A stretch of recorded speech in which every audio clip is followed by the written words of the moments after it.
Does a player's talent alone determine their card value? Or does the team or city they play for heavily contribute to their card price? Factors like market size, fan base loyalty, or team prestige can influence card prices for better or for worse. From legendary franchises like the New York Yankees impacting the price of Aaron Judge rookie cards to smaller market teams like the Milwaukee Bucks and how they affect Giannis card prices. In this episode, we will explore how the team a player represents can shape the prices of their sports card values. Let's dive in. What is up, everybody? I am Dappz, here with the hobby legend himself, Ethan. And welcome to another episode of Up or Down, the show where we dive into what really moves a card's price up or down. All right, let's take a beat. Let's take a beat. What does that even mean? Let's do the giveaway. We want to congratulate who won this incredible Paul Skeens card from last week's episode. And the winner is, drum roll please, Venus Robinson. Let's go to the moon. Venus. To be specific, it's Venus Robinson U8D. And this comment was just so spectacular. And this is why you got to get creative, guys. Venus wrote, "My husband sent me. Nice breakdown." Well, nice win, Venus. Congratulations. The PSA 10 Paul Skeens refractor is yours. Okay, so on today's episode, we're going to talk about how a player's team or franchise can really affect the price of their cards. We kind of touched on this last week. I believe you said that, New York Yankees fans are some of the best in the hobby. We were talking about a Mariano Rivera card last week and how there's so many Yankees fans who would buy that card. And they'd also just stash it, hold it long term. So when you're talking about a fan base like New York or LA or even Boston, these bigger market teams, in comparison to some smaller market teams, let's say as in Indiana or a Milwaukee, right?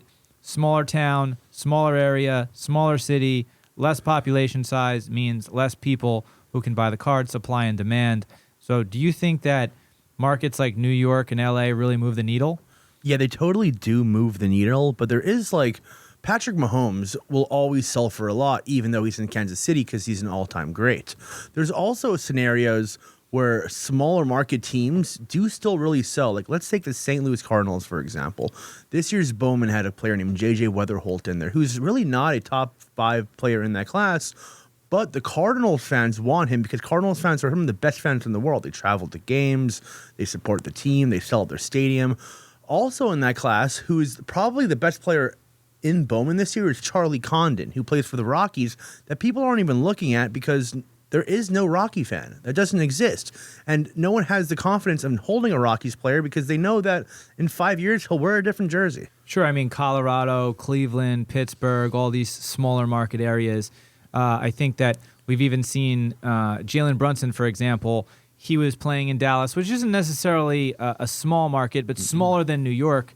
His gold prism was selling for like $1,000. It's seen a 600% increase since he's went to New York. Yeah, there'll always be big jumps from going to New York City, LA, even Miami. I mean, but there is some fans in smaller areas, like let's say the Indiana Pacers, who are the home of basketball, that do collect their players, which is why when we talked about the Black Prism Halley last week, you were so surprised by the price. I wasn't so surprised because Indianapolis fans really support their players. Just like, look how Caitlin Clark's doing right now in Indy. Those cards are doing astronomical numbers, where if Caitlin Clark played in Utah, I'm not sure she would have the same impact. A Caitlin Clark, I believe, is a Prism Gold vinyl, or maybe it was just a gold, outsold SGA's Gold Prism auto. It wasn't true gold. It was an auto.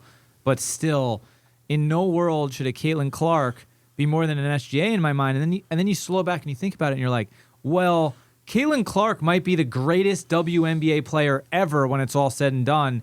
And now you're kind of talking about like the Michael Jordan of the WNBA or whatever, analogy you want to use or player comparison you want to use. But then you go, well, her price should be more than, what is SGA, the 10th best player of all time, the 50th best player of all time? Like, he's not anywhere near that Jordan-esque level, whereas Caitlin Clark is already kind of like set the foundation of her career. Even this early, it might be too early to say because barring an injury or listen, Caitlin Clark could, in theory, never win a championship too. I don't think that's going to happen. But it's cool that we brought up Caitlin Clark's situation because she's on Indiana, which isn't the biggest market, but it's a good sports market. I don't even think there is a big jump. If she played for the New York Liberty, I don't even think there's that much of a change in the price. But looking at Shea, who's not a top 100 basketball player in any means yet, he's in Oklahoma City. That's a really tiny market, and his cards are doing crazy numbers. So I want to see if Shea was on the Lakers doing these numbers, do you think Shea would be 2x what he is now? He would definitely have. 2x might be a stretch, but I mean, Luka, when he got traded from Dallas to the Lakers, he went up 20% just on the trade. So immediately, just if SGA got traded to the Lakers, he's going up 20%. If he got traded to the Lakers and then he went to win a championship with the Lakers, I mean, look at Ohtani's market. Yeah. Ohtani and Judge faced off in the championship last year. Ohtani ends up getting the actual championship, but as far as their careers go, like pretty similar minus the championship by Ohtani over Judge. If you look at their prices, Ohtani's like 10x Judge. Yeah. It's not even close. No. Right? So winning that championship in LA or New York, I think it matters. And it brings me back to the captain, Derek Jeter, who is probably one of the most overrated baseball players of all time, is looked at as a top 5 baseball player of all time just because what he's done for the Yankees. Just for playing the 20 seasons and winning the championship on the Yankees is enough to raise him to the stardom he is today. But if you really look at it, he was never the best player on his own team. The 20 years he was with the Yankees, he was always overshadowed by some other star. Well, Derek Jeter was never that player who put up big regular season stats. Those MVP caliber regular seasons. Where Derek Jeter made his name was the Yankees were in the playoffs in the World Series basically like every year, every other year from 95 to 2005, right? And in moments where the Yankees needed a hit in a critical moment in the game, he got a single, he got a double, he got a home run. Like he's not even a home run hitter. But Jeter, Mr. October or whatever the name they gave him is, and that might be a Reggie Jackson name. Yankees fans are going to roast me in the comments. But my point is that Jeter showed up in the playoffs, and that's why he became the captain of the team that won all the championships. And by the way, up until the second half of Tom Brady's career, as a bitter Jets fan, I always had a problem with Brady because he was never a regular season guy either. He was not the guy winning MVP. He didn't win any MVP until Randy Moss came to town, right? 10 years into his career. And he wasn't the guy who threw touchdown passes either. Like, the first half of his career was very mediocre. Peyton Manning had won 3 or 4 MVPs, right? Brady wasn't throwing stats. But when it came to the Super Bowl and the championship, and when it came to playoff games, Brady made big-time plays, right? Big-time moments, big-time plays. Brady goes on to, get every record there is, whether it's passing touchdowns, passing yards, wins, everything, but where Jeter doesn't have those things. But the point of this is that big players making big plays in big moments on big franchises are going to result in big money for your cards. But so both Tom Brady and Derek Jeter made dynasties with these top 5 sports markets in the world. I just wanted to know what it looks like. Let's say if Derek Jeter played for the Giants when they won 3 in a row and Derek Jeter was there for 20 years, I don't think he would be as big as he was if he's on the Yankees. Well, this is a good question to ask because we could argue right now that the Kansas City Chiefs were not a highly collectible team. No. Until Patrick Mahomes comes to town, Andy Reid pairs with him, they turn the franchise around, they win 3 championships in 5 years or whatever it is, they've been to 5 of 6. Now they're a dynasty. The Chiefs are now a dynasty of the last 10 years, last 5 years, whatever you want to call it. And by the way, there's no reason they can't win more championships, more Super Bowls. So I think that generational players can turn a smaller market into a more collectible team, but you've got to have a Tom Brady or a Alex Rodriguez or a Barry Bonds or a Patrick Mahomes in order to turn your city around. So we're looking at all these big players on big teams. Like, I want to look at the big players on small teams. I was watching a podcast the other day, LeBron and Steve Nash together, and looking back, Steve Nash is one of the most efficient basketball players of all time, a back-to-back MVP, has won a ton of playoff games, but never won at all. If Steve Nash happened to be on, let's say, the Miami Heat or the New York Knicks or like one of the big teams or the Chicago Bulls, I think we'd be looking back and calling Steve Nash a top 20 player with a good market of collecting inside of him. Like, I see Patrick Ewing cards sell for a lot. I see other players on big teams sell for a lot when they're not even as good as, like, let's look at Tim Duncan. He's on the Spurs. We talked about it last week. He's not selling for what he should be, even though he's a 5-time champion. Well, and like there should be no comparison to Tim Duncan and Patrick Ewing, right? Like None. Pat Ewing never won a championship. This is coming from a Knicks fan. Tim Duncan is elite in comparison to Patrick Ewing. His card prices should be astronomical. I mean, at minimum 5x the price, right? Because he's got 5 championships. Ewing has none. So I think because you're in a big city, New York, LA, whatever it may be, Miami, the population size is bigger. Listen, this is just supply and demand, right? Like there's more people who demand the card, and there's whatever the supply is the supply, right? But there are these transcendent players like a Patrick Mahomes. You brought up Caitlin Clark. Look at Wemby in San Antonio, Caitlin in Indiana. I mean, these players can turn the franchise around, make their franchise into a collectible dynasty, and then I mean, look at the Golden State Warriors. Golden State was a joke in the 90s and the 2000s, absolute joke. When you think about the Warriors now, they're one of the most, by the way, they are one of the most valuable NBA franchises now. Billions and billions of dollars, right? Yeah. All because Steph Curry, generational player, comes to town, changed the whole element of the team. So looking back in the card reasoning behind this, if you're getting veteran players and Hall of Fame players, the teams definitely matter. I don't think it matters as much as prospecting does. So, like, back into baseball, Jesus Made on the Brewers this year was the player I was going after because, sure, he's not on a big famous team, but he could be one day, and he's super talented. The Brewers are known to trade their players to big markets. So if you're going out, like, let's say you're on Alt today and you're buying on auctions and you're getting veteran players, don't go after the Portland Trail Blazers and Seattle Seahawks players. Go after the big players. But if you're prospecting, I mean, talent will always surpass what market you're on. Does the team or franchise or city a player is in ever affect the way you buy the card? Like, if you see a guy who's on the Rockies, for example, you're like, I don't know if I want to touch his card because he's on the Rockies. There's so many times where I'm about to take a player and I know he's about to get traded. Like, let's say he's on a bummy franchise, and I just won't take him because there's a small possibility he'll get traded to the Cleveland Cavaliers. Because, you know, prospecting is all cool and all, but when you're on week 4, your second contract comes around, you're on the trading block. It's super dangerous because you can get traded to the wrong place, and you're stuck there. There's no arguing. Once you're sent there, you sign that 5-year deal. You're not leaving for a couple of years. So I'm looking back at the Rockies, Nolan Arenado. We were on the fence calling him a borderline Hall of Famer, one of the best basemen of all time, and I wasn't going to drop money on him because I don't know if he was going to go to the Yankees or if he was going to go to the Houston Astros. Luckily, he went to the middle of the pack Cardinals, which is a great fan base, and did buy a lot of him, but no success has happened there since. No, and I would also argue that if you went to Houston Astros, like, they're always kind of in playoff and World Series contention. They are kind of a dynasty in the last 10 years, too. I think that the allegations of cheating and the scandal have kind of put a dark cloud over them, but, like, they're constantly in the World Series, in the running. Like, you always think Altuve is, like, on his way out, and he's always, like, playing well. So Altuve on any other team is a first-ballot Hall of Famer, and no one even wants to buy his cards. We're lucky that Kyle Tucker left to the Cubs, and now we can start building things with the Cubs, or he'll be labeled a cheater his whole career too. Same thing with Bregman, same thing with Correa. So, what team you're on definitely matters. And also to note is that if Luka, one of the biggest stars in the NBA, and maybe he's not a great example because his prices were already high, right? His prices are already high, but he still manages to go up 20% when he gets traded to a big market team like LA. If you're selling that on eBay, mind you, you got to clear 13%. So you're only making 7% on that, right? Yep. Now, it shows you might be able to haggle a little more, or you're not dealing with percentages, but would you say that if a card is going up roughly 20% on eBay, it's probably going up close to 20% at a card show too?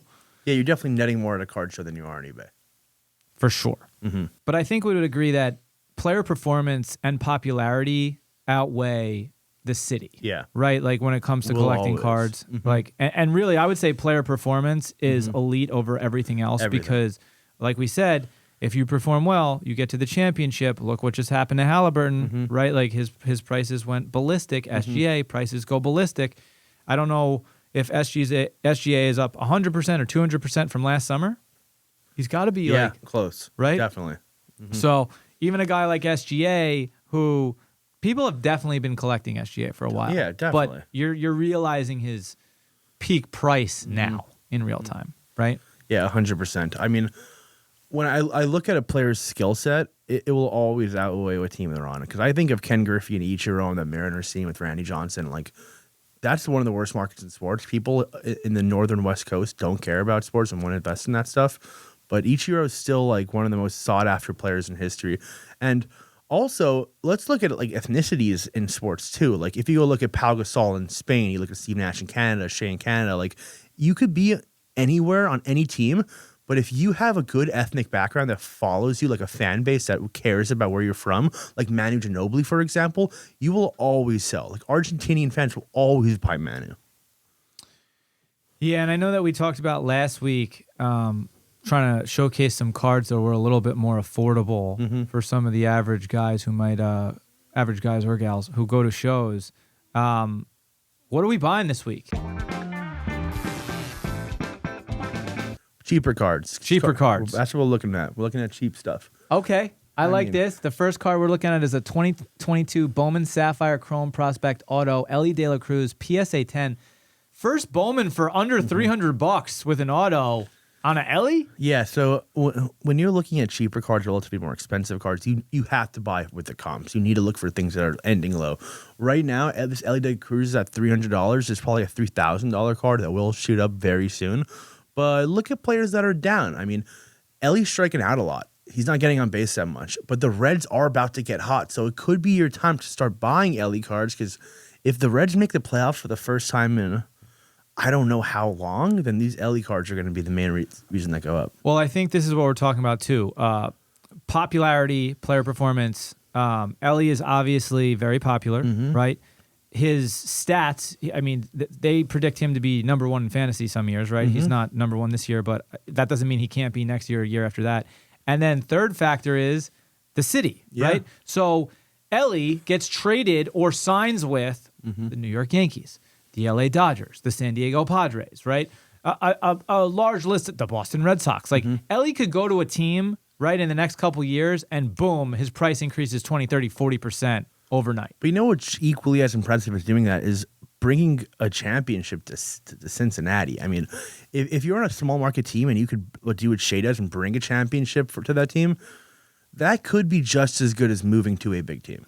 Is this blue first Bowman numbered or this is... No, this is just a Sapphire Auto. They're SSP. They're hard to come by, but they're very beautiful. Well, Pop 40, PSA 10, very nice. What do you think? Does this end at under $500 by tomorrow? No chance. This ends at over 2K, I believe. I don't know why it's so low right now, but this is why I looked at the bottom edge of the auction house because there's some value down there. Well, listen, I think this also shows people who are watching this show, this card's at $293. There's only a day and 4 hours left.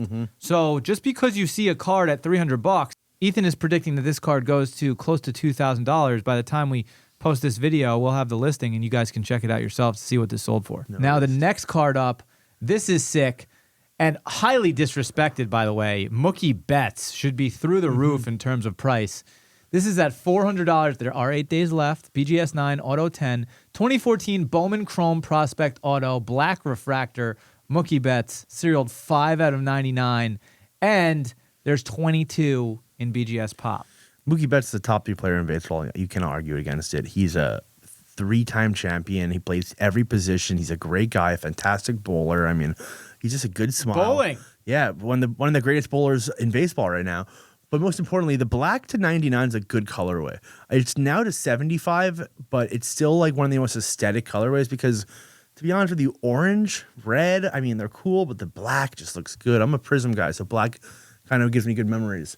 I think this card's going to end cheap because people underlook how good Mookie is. Well, it's interesting because there's a lot of Topps products black that are numbered to 10, right? And I would argue that that's a nice black out of 10, red out of 5. Like those are just like staples by Topps Chrome or Bowman. So I love to see that gold variation numbered to 10, but obviously Topps has taken gold and made it out of 50.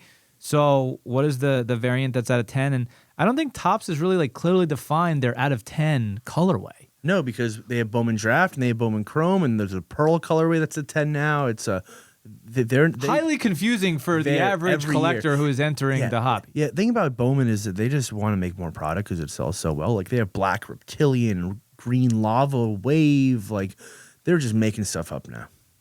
2024 Topps Pristine pair dual autos, Aaron Judge, Derek Jeter, numbered to 25. This is cool. Yeah, for two guys that are like one of the better Yankees of all time, you don't see a lot of dual autos of them. I think this is a good PSA 10 on car out of a good product. It's just, I like the car. I'm not a Yankees fan, but I know a lot of Yankees fans are going to go after this. Pristine is a really cool product, too, that like not a lot of people know about or rip. But if you actually get your hands on a box as a collector, like it's a fun, interesting, kind of unique rip. And Derek Jeter, who's already cemented his legacy as a Yankee, and now Aaron Judge, no matter what he does, even if he doesn't get a World Series, he's still got multiple MVPs. So having Aaron Judge auto with Derek Jeter, that is going to be collectible forever for a Yankees fan. Yeah, because majority of the Jeter autographs are with like Cal Ripken, Reggie Jackson, yada yada, Jorge Posada. I think there should be more Judge Jeter autos. And if you look it up, there's not a ton of them. These both look like they'd auto grade a 10 as well. And Pristine's a good product. Like you said, it comes with one encased card. I like products that come with encased cards because they usually grade well. I think it should be more of regularity that the best card in a product should come in a one touch, just because I want the card to be clean. I love that idea. I also would love to see like a sick dual patch auto Jeter and Judge, right? Like or like a dual logo man, right? Like that would be really cool. You know what? Here's an idea. Topps idea of the week. Logo fractor. Right? I love the logo fractor. People may not love it, but I love the logo fractor. I think it's sick. Imagine if it's a logo fractor across the card, but then the actual logo man from the jersey in the card. A triple logo man. It's like all logoed out. The whole card's a logo. That would be cool. That would be really cool. I'm surprised Dynasty hasn't made a dual logo man of Jeter and Judge. Logo fractor, Jeter's logo from his jersey, Judge's logo from his jersey, put it in one card, have them both sign it. That is a moneymaker. Throw in a mantle, and then we're good to go. Oh, man. If you find a used mantle logo man, I don't forget think they about had it. logo mans at that time. What's the next card you got? A card that I passed on a couple months ago in the Chicago show, Nico Collins Black Finite. I mean, this card is pretty cheap for what it should be, because if you look at Nico Collins' numbers when he's playing, him and Stroud are a top 5 connection in the league. And by the way, I've seen some lists where like Nico is very disrespected in terms of what his potential is. Like they're putting him 9th on the best receivers list, or even like maybe even outside the top 10 on some lists. So I could see Nico on any given year being the number 1 receiver stats wise. Like Justin Jefferson, Jamar Chase, CeeDee Lamb, these are the biggest names in football. But listen, every year there's always a guy like SGA, for example. If we were talking about this last year, who are going to be the top 3 finalists for MVP this year? You weren't saying SGA. No. You weren't saying SGA, no. Right? So, like, let's just break that down in the receiver version of this for the NFL. If Nico Collins had the most touchdowns or the most yards this year, would you really be that surprised? No, and if this was CeeDee Lamb, this card would be a 5x what it is now. And if you look at the numbers last year, every game Nico played, he was the number, like, that. In that small sample size, I think he played 10 games, he was the best receiver in the league in those 10 And going games. to market size, Houston is not a small city, and there's plenty of money there. Plenty of money, and when Stroud wins MVP next year, there's going to be a guy grabbing a lot of touchdowns. Wow, the call out for Stroud MVP. I like that. Okay, what is the next card you got? This card is actually one I'm bidding on. So if you're watching this video, please don't bid on this against me. Because if you look at what the Nuggets have been doing, they brought in Cam Johnson. They brought in Tim Hardaway. And they brought in Jonas Valanciunas. They have the depth now. They need a third scorer, because Cam Johnson, one of my favorite players, is just an off-ball genius who's going to play defense and spot up. He's not going to take over. Jamal Murray's going to need the ball in his hands. The Joker's going to need the ball in his hands. We need a third scoring option. Christian Braun averaged 15 points a game last year. If he can just kick it up to 18, that makes him one of the elite players in the NBA. There's only a handful of players every year that average over 15 points a game. So if the Nuggets are in the playoffs next year and they're whooping ass and they could beat anybody. Yeah, let's be real. If Christian Braun takes that step, which he might, this team will win the championship. And also, maybe Christian Braun signs a free agent contract in the next couple of years, and it's with a bigger market team. Yeah, or he stays with the Nuggets and wins it all. I like Christian Braun, and this is a Prism Nebula. You see some booty-ass players in Nebulas go for No one is going to be $5,000. surprised if the Denver Nuggets end up winning another championship with Joker. No. Let's be real. And this could be one of the guys that makes a difference. This is one of my favorite cards, man. Yeah. This is one of my absolute favorite cards. I wish I could try to collect this in a rainbow, but I read an article about the guy who has the super of this, and I think he paid like Lior. $2 million. Oh, it is Lior. Lior, the owner of Alt, the guy whose auction house we're on, owns the super of this and the Kobe. And I could put one of these cards up every week because I'm an 08 collector. I have the gold. I almost had the rainbow. I lost the red on auction last time I came up for sale, so I kind of given up since. But this is aesthetically one of the best cards in history. People who don't even watch sports love this card. It's just, you're not going to get a photo this good. To be honest, when we talk about long-term collecting, this is the card you should buy. If you don't know what card to buy and you're like, what card should I buy to hold for 20 years? You are not losing money on any version of this card ever. This is such a stash card in the hobby. This is, when you talk about iconic, this is iconic. This card and the Kobe LeBron card, which I collect that card, right? And I'm never going to get the super. But still, no matter what, low pop, as low a number as you can afford, grab this card. This one's at $940. There's 8 days left. This is numbered to $499. Gem Mint 10, PSA 10 population's 46. So there's only 46 of this card in a 10. What do you think this ends at? This should be like a $4,500 card. Also, this scan doesn't do it justice. The smoke he's throwing up is it refracts light insanely. What do you do? You in 20 years, do you see this $4,500 card being like 50 grand? I can see this card being like 12 grand, which is still in 30 years, 20 years. I think it's more than that. Only because the X Fractor at 288 is sick because the smoke has an X Fractor logo through it. I think that's the better card. The golds, they're all going to go up. So it all matters how this red moves. But I want you to think about the $50,000 Michael Jordan cards from the 90s. You got to think about, okay, what cards from the 1990s Michael Jordan are selling for 50 grand right now? And then predict the future and go, oh, well, this LeBron card's numbered kind of the same. Right? Yeah, I did lowball. It could be a 20K card super easily. Sure. Hey, invest in real estate or invest in LeBron James, PSA 10, witness. I'm taking LeBron over card. Real estate any day of the week. Any day. I can't put a real estate in my safety deposit box. No, definitely not. Let's move over back to baseball. 2024 Topps Dynasty just dropped, and I know this is a product you're super excited about. What do you want to talk about? I ripped a couple boxes and I got nothing. It is very expensive. For anybody who's unaware, what are you paying per box roughly? So the boxes on most breakers page is $3,500 for one card. It is atrocious. This is going to go down a lot. The only way you make money at $3,500 a box is if you get an Ohtani or a Skeens. But people are forgetting this class is stupid loaded. We got the three Jacksons, Churio, Merrill, Holiday. You got Young Ho Lee. Then you got great vets. You got Aaron Judge in there. You got Freddie Freeman in there. You got good MLB.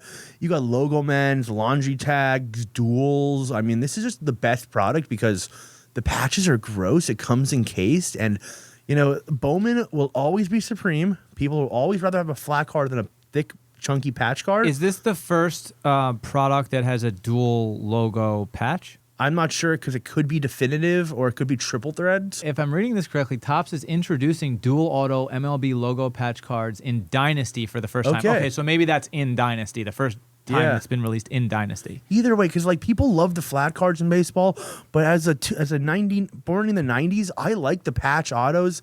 And a lot of collectors are going to start moving towards that because that's the norm in the hobby nowadays, that these patch auto cards are just beautiful. They have such good designs. They're printed so well. They're very, there is probably 1/4 the amount of Dynasty boxes made than NT boxes made.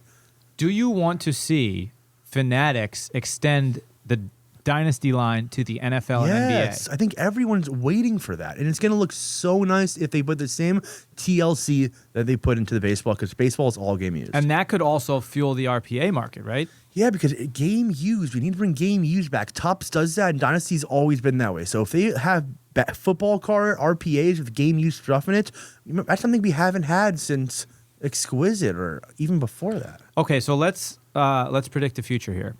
Let's pretend that Dynasty does come out NFL, NBA. What happens to Flawless and National Treasures as we know it, Tell us what happens. Next year already, they're screwed. I mean, Flawless and NT, if they don't have the licenses, they're not going to have good jerseys. They're going to be like just like blanks. Like that kills the product. No one's going to invest in blanks. Topps knows they have to pick it up. They have to pick up where Flawless and NT left off. If they want to go the Dynasty route, that's great. If they want to go with Topps Unique or Topps Supreme, like that'll work too. But the Dynasty design's so beautiful. Keep it that way. Okay, so on the flip side of that, though, if no one's investing in blanks, what are the like Jaden Daniels, CJ Stroud? Is it just going to be their Prism Finites? Like, because listen, if you do look at the market right now for Topps Chrome non-licensed autographs, there is a market right now, right? The question is like, how long does that last? Do people respect it long term? Obviously, any player who isn't legitimate in a couple of years, those things are worth less than nothing, You're right? cooked. You're absolutely cooked. Mm-hmm. If Jaden Daniels falls off a cliff, you're cooked. If Jaden Daniels becomes a Super Bowl champion, though, like, what is the card that everybody wants? For Jaden Daniels, it's going to be the Black Finite Prism. For next year, when Prism is unlicensed, NT unlicensed, it's going to be a Topps card. I guess the next question is, what is the most expensive or the most valuable Jaden Daniels autograph card? Do we have to wait for Topps to produce a second or third year card with that could be it, right? Like the second or third year first Jaden Daniels auto, right, in his jersey. The hobby might just respect that as this is the card to chase if you're looking for an autograph. I think they're gonna have to make a Mercury type set, like the Wembyana. They're gonna have to do like a rookie QB set where they have 1-of-1 patch autos with like this is from his first game as a Commander or the first game in FedEx Field or his first playoff game patch. As we stand, his best card in autographed version is probably the first Bowman auto. Well, the other thing they can do is, I mean, in theory, you could just release the same way kind of 2012 Prism came out. Like, you could just release Jaden Daniels RPAs, CJ Stroud in a new product with that year's draft class. So, like, let's pretend the next year's draft class comes out and they just go, listen, Jaden Daniels rookies are coming out of this product. And Cam Ward is coming out of this product. All of anybody who didn't have an RPA yet, their RPA is in this product. And to be honest, like, I still think the hobby would collect that. I still think they'd chase them. If they came out with a 2025 Dynasty football and it had RPAs of 2024, 2025, and maybe even 2023 with Stroud, because they didn't have patch autos of his, that might be the most expensive product that come out in this decade. Okay, back to Topps Dynasty, though. This kid on the Brewers, Jacob Misiorowski. Yeah, I don't know how to pronounce his name. Does anyone know how to say his last name? And I should know by now because I am one of his biggest fans. I tuned into, I don't tune into a lot of baseball games, but if it's your first start, like Chase Burns is the other day or Jacob Misiorowski, I'm going to tune into that because I want to see what the hype is about.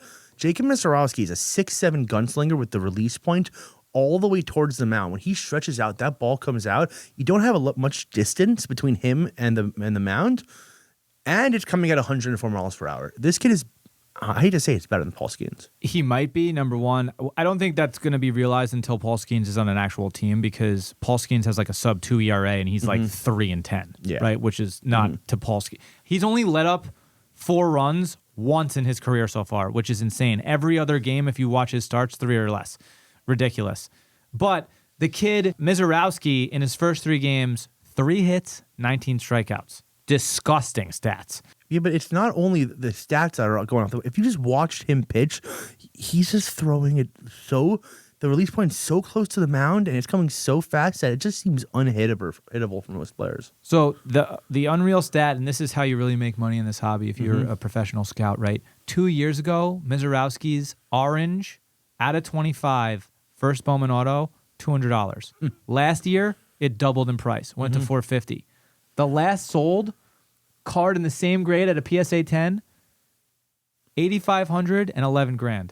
Wow, for a pitcher, that's unbelievable. For a pitcher. Skeens has done so much for the pitching market. I mean, I guess it's Ohtani. Ohtani and Skeens has done so much for the pitching market. That debut patch just makes, if Jacob Misiorowski, even if he come out and play this good, if this was 3 years ago, that'd still be a $2,000 Bowman orange. It's just no one collected pitchers till now. Second half of the MLB season is about to be underway. Is there anybody else that you're collecting? Are you looking at the kid on the Reds, the starting pitcher? Chase Burns is good. I'm actually looking at kids that have came up and started slow. We're not really slow because Nick Kurtz is already on a heater right now. Look at the A's. If the A's start surging with Jacob Olsen and Nick Kurtz, I'm looking at those players. I'm looking at Jack Caglione, who the Royals are going to be a playoff team again. If he starts heating up, they're going to look good. I'm also waiting for call-ups of like Samuel Basallo and Lazaro Montes, and there are some Bowman guys that can come up in the second half and really like move the needle. But look at the young kids that haven't caught fire yet. Even like a Jackson Holiday, who's been in the league for almost a whole calendar year now. He could take the next step.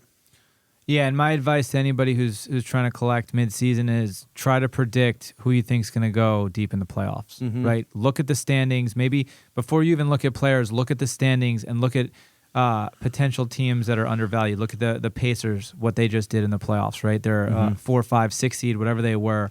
They end up in the championship. So if you can find that variant in baseball, listen, I think the Yankees and the Dodgers obviously have the best chances of being in the World Series. But like you said, do the Royals sneak in? Do somehow maybe the Orioles make some noise? Is a Phillies team gonna make it again? There's a lot of options in baseball. But like you're saying, the Mariners are making the playoffs this year. If Lazaro Montes gets called up towards playoff time and he comes into lineup and starts hitting home runs in the playoffs, he's gonna skyrocket. Players like that. Look at people that are already in the playoffs. Go look at their MLB pipeline, their top 5. Look at their expected call-up date because you don't want to take an 18-year-old that's not going to get called up. Invest in that player. Now the moment you've all been waiting for, this week's giveaway. And this card is really cool. It's really unique.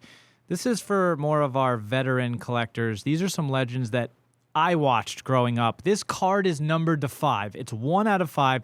There's only 5 of these on the entire planet, and you're going to get it. This is a dual autograph Warren Sapp, Tampa Bay Buccaneers defensive tackle, and Terrell Davis, Broncos Super Bowl champion legend Terrell Davis. So this is signed by both Warren Sapp and Terrell Davis, and it's numbered to 5. And it's out of Panini Momentum 2013. Momentum doesn't even exist anymore.